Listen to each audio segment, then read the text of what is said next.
The historic High Point Raceway was the host of round 4 of the Lucas Oil Pro Motocross Championship. After last week's debut round in Tennessee, riders were happy to get on familiar soil in Pennsylvania.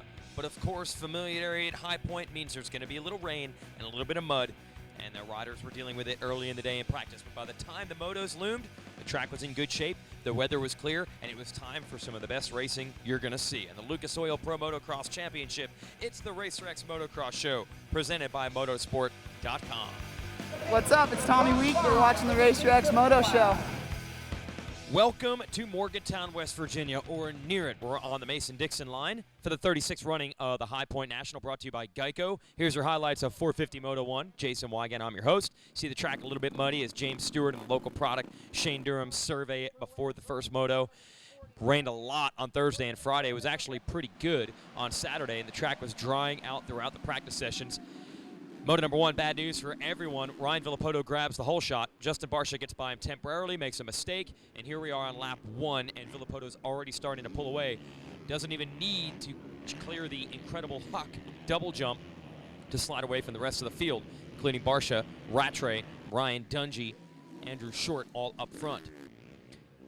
Here's Dungey on the move. He's got to take on Tyler Rattray. He's putting in his best rides of the year in this one, running third early on the Monster Pro Circuit Kawasaki. Dungey would finally knife to the inside, make the pass on the veteran from South Africa, and then set sail after Barcia. A little bit further back, you've got Short and Ryan Sipes, a BTOsports.com KTM and a Rockstar Energy ride. And then Josh Grant joins the party on a JGR Toyota Yamaha. Grant would make the move on Short, go after Sipes as well. Here's Barcia and Dungey battling for the number 2 position. Great job by Dungey. Closed the gap on Barcia quite quickly. Barcia not quite able to run the pace of the Ryans today in the manner that he was a week earlier in Tennessee. James Stewart not up front, just fighting to get in the top 10 in this one. He had a big tussle with the likes of Phil Nicoletti and Brock Tickle. Not what Stewart wants and not what most people expect out of him. He would make some noise later in the day, though. Here's Barcia still holding Dungey at bay, but Dungey would go to work gobbling up the gap that Barcia had on him, then take over the number 2 position.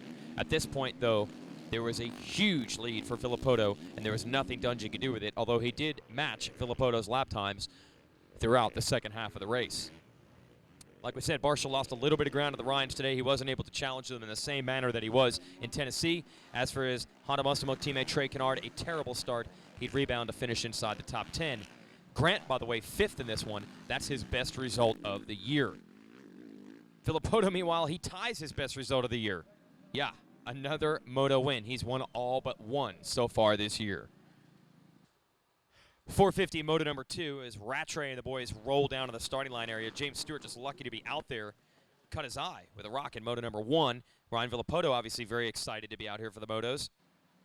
There's some things to get excited about at High Point, including the start of moto number 2. Ryan Dungey is going to nail the motorcyclesuperstore.com whole shot in it. Josh Grant would quickly get around him, then Dungey would quickly get him back. And look, here is Stewart, cut eye and all, after getting roosted in moto 1, working his way past Grant about 3 or 4 corners into the race, and then would quickly pass Dungey and start to pull away. James Stewart finally riding like the James Stewart we've come to see in the past. He distanced himself from Grant and Dungey and now Villopoto, who's up to the number 4 position. Grant did a good job, a ray of hope for the JGR team, holding on to 2nd as Stewart was getting away. Dungey took about 3 or 4 laps to finally find a line around the 33 while Villopoto patiently stalked them. Then Dungey made the move in the 33. Villopoto wasted no time getting him back, and you had the big 3 up front, Stewart, Dungey, Villopoto. These were the riders that fans were hoping to see battle all year long. We haven't seen those types of performances out of Stewart so far this year, but as Villopoto took the measure of Dungey in a fairly controversial move as he went to the inside and almost ran into Dungey's front wheel, we had the battle we wanted to see. Stewart against Villopoto. Villopoto's going to knife from the outside to the inside here, take over the number 1 spot, but Stewart was feeling racy. At the bottom of the hill, he would put the Yoshimura Suzuki back in front of the Monster Energy Kawasaki, and no, that was not fast forward, that clip. But just as soon as the battle built, it was torn down. Stewart bent his front brake rotor, his front wheel locked up. He had to go to the mechanics area with a DNF, leaving Villopoto with the lead. Dungey just trying to hang on to it in the number 2 position, ran hard on the Red Bull KTM, but was ultimately not able to keep Villopoto in sight. This is the type of statement win Villopoto has been making all year long, passing his rivals to get the victories. Behind them, you had Alessi and Rattray battling it out for third and fourth. Rattray looking at an overall podium because Barsha finished 7th in this one. And Ryan Villopoto in slow motion is your winner at High Point with 1-1 scores. He's won all but one moto on the season. Dungy and Rattray joining him in the top 3. 250 Moto 1. That's Darren Durham out of the gate. Good to see the home track specialist back in action after missing the race last year. You got the rookie Joey Savaggi. Right behind him, you see that red fender of Cole Seeley on the Lucas Oil Troy Lee Honda. Or you're going to see it again right here. Seeley on the 43 grabs the motorcyclesuperstore.com whole shot. Quickly passed by Zach Osborne on the GEICO Honda. Ken Roxon sneaking around the outside. Keep your eyes peeled on the 94. With all these riders are battling information a few positions back, Roxon is going to go from 9th to 1st in the first couple of corners. Didn't even need to jump that incredible Huck double jump to pull away. Roxon was just on the gas early in this one with Seeley behind him. Muscan up to 3rd.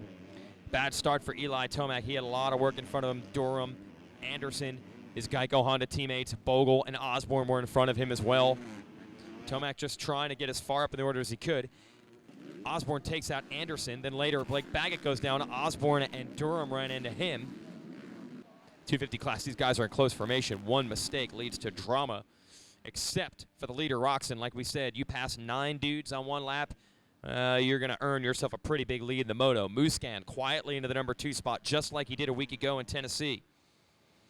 Soon the competition will come from Tomac, who slices through everyone to put the GEICO Honda into the number 3 position. It took him a long time to get around his teammates. Baggett and Durham and Davalos, who are all in there, but eventually he's in 3rd and then sets his sights on the Frenchman. At one point, Tomac, fastest rider on the track, finally is able to get the number 25 into his sights. He did it from a long way back. But the Marv attack was racy today.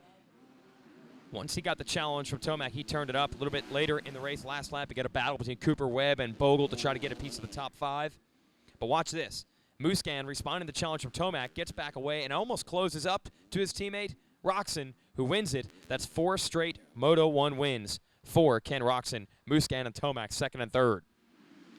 Moto number 2, Roxon trying to deliver a 1-1 day, but it's his teammate Muscan. He wants his 2nd straight overall win. He grabs the motorcyclesuperstore.com whole shot on the Red Bull KTM.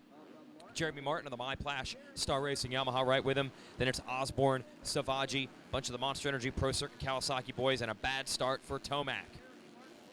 Roxon's also mired back there as well, so Muscan tries to set sail over Martin, try to deliver his first career moto win.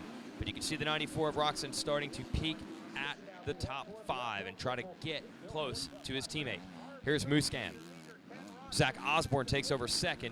Now Martin under pressure from Roxon, who couldn't quite make those passes as quickly as he did in the first moto. Osborne hanging tough in moto number 2. He said arm pump has been getting him in the first motos. Feels much better for the second ones. Savaggi and Martin battling it out. It's a good ride between a couple of rookies. Tomac having a tough time making up ground on him. Track had gone away big time at this point. Lots of ruts. Tomac couldn't use as many of them to make passes as he wanted. A couple mistakes there too certainly didn't help his charge to the front. He would even have a fall. For a lot of this race, Tomac was out of the top 10, but he would be able to come all the way back and salvage a 4th. Meanwhile, up front, you've got Osborne trying to put a challenge to Muscan. Roxon being a little bit more patient than he was in Moto 1, sitting back there in 3rd, waiting to strike. At midway through the race, the KTM riders would turn it up. Muscan would get away from Osborne, then Roxon would make the move on the Honda rider. And once the number 94 was in 2nd, as you'll see here, he would close up behind his teammate Muscan. Last 10 minutes of this race, a knockdown drag out between the KTM riders. Muscan hangs on, beats Roxon in this one. First moto win ever in the U.S., 2nd straight overall win. That's why you do big heel clickers and fist pumps to celebrate. It was a big win for the number 25 and respect shown between the two teammates on the podium. Women's class back in action at High Point for round 2 of their Triple Crown.